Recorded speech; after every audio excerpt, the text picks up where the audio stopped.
my fabulous friends. I hope you're doing well. Well, I did some research and I thought because today is the Royals Christmas lunch, I thought, are there any specific superstitions they have that for the year? Like a lot of families have, like, oh, you have to find the pickle or on the tree, or everybody has who finds the quarter in the cake or something like that will have good luck, or you don't do this or you don't do that, or you leave a seat at the table. There's all kinds of little superstitions that happen around families at Christmas time. So I thought, let's see if the Royals have any of those at Sandringham, and indeed they do. So here's a couple that I've found. Gifts on Christmas Eve, because waiting is bad luck. The Royals open gifts on Christmas Eve, not Christmas Day, a habit borrowed from Prince Albert's German roots. Why it matters mystically. In old European folklore, unfinished business invites misfortune. Waiting too long to exchange gifts was believed to invite jealousy, resentment, or worse, family fractures in the coming year. So that's something that they do every Christmas Eve, and I believe they have a fun, like a $5 gift exchange. Now here's another one. Here, no one leaves the table early, an old death omen. At the formal Christmas dinner, so the formal Christmas dinner, no one rises until the monarch rises. And this isn't just protocol, it's superstition. In Victorian England, leaving the table early was believed to symbolically abandon the household, an omen linked to illness or death within the family before the next Christmas. One rises together, or fate starts counting. So it's not that the monarch stands up first and then everybody rises together.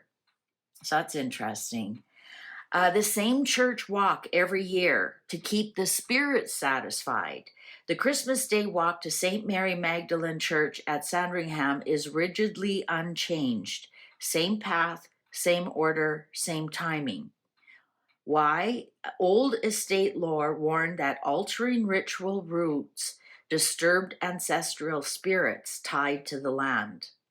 Deviating from the path was thought to invite bad harvests, family scandal, or in modern terms, a dreadful press year.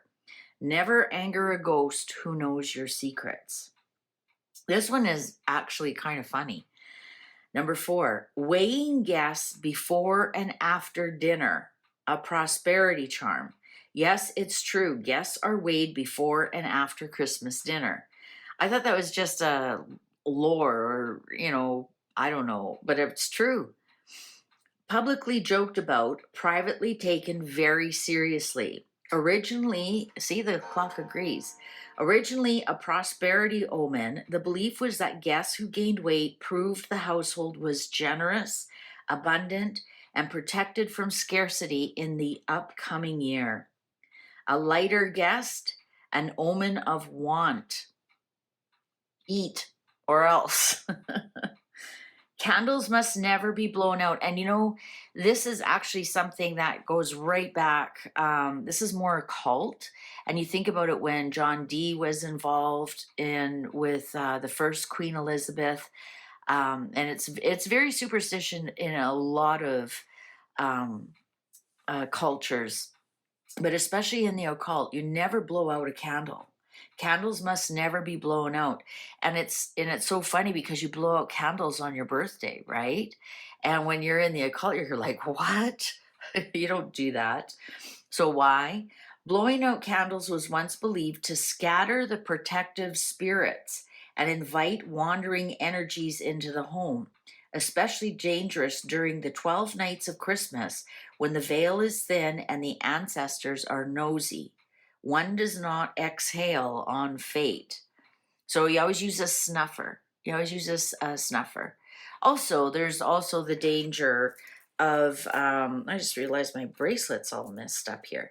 There's also the danger you blow it out and you actually blow hot wax onto somebody, right? Oh, shoot, there. All right.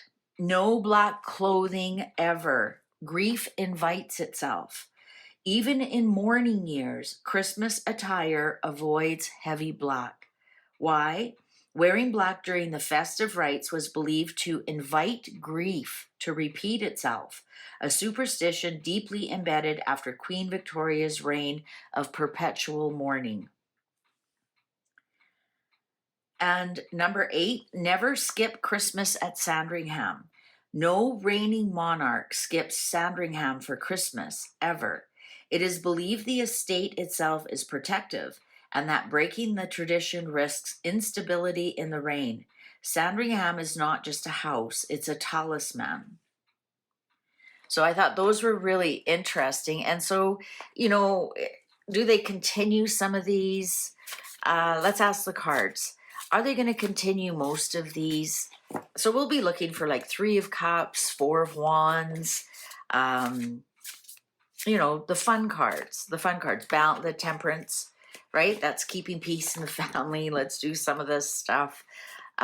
We won't be looking for death. Well, maybe the death card might show they don't wear the black, right? So let's see if the cards will tell us which one of these do they still adhere to. I don't think the Sandringham Walk one. I know the king always goes first, like the sovereign always goes first, and then the senior royals, and then the more minor royals are in the walk. But I did read something that that King Edward, he missed something or did something at Sandringham that was not very good or against the superstition, and he wasn't king before the next Christmas. So let's see, which of these do the royals still abide by? And some of them are just fun family things passed down, right? Oh, we don't read these ones. Page of Pentacles. This might be a big story. That might just be a story they're trying to sell us that, they do some of these things. Oh, the Emperor, the King. Charles might really adhere to some of these. The Lovers. This is the Lovers. So choices. So maybe some choose to participate and some don't. This is the choices card. So I'm going to say the king actually is, and you know what? As a Scorpio, he probably is really attached to the occult and more superstitious that way. I think he does. And also you have to think of his age. So he's grown up with it for 77 years, and he did all the old school stuff, right? You have to remember he was, around his grandfather, and I'm sure there was lots around what David, missed at Christmas, and then look what happened to the royal family. So I'm going to say that some of this is a story, and I'm going to say the king really follows a lot of this. And he might insist on some of this, like the walk at Sandringham and whatnot, but it's still like a big choice for everyone. Some of them they have to do. Some of them are a must, so perhaps wearing black, right, would be inviting grief in. I know they do that fun gift exchange, or they exchange gifts on Christmas Eve. So some of them they actually have to adhere to. They have to adhere to. Ace of Swords, yeah, that's basic. It's basically very true. It's that those ones that I found are pretty much the truth. It's just some of them have the choice whether they participate in all of them or not, but most of them I'm going to say they have to.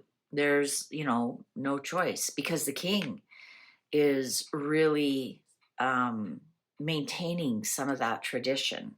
The High Priestess, well, there's that in itself is the occult, omen, intuition, wishing, like it's not as wishing as much as the star or the nine of cups, but this is still like thoughts become things, or the high priestess rule, it's the moon and it rules over, superstition and omens and some magical things like that.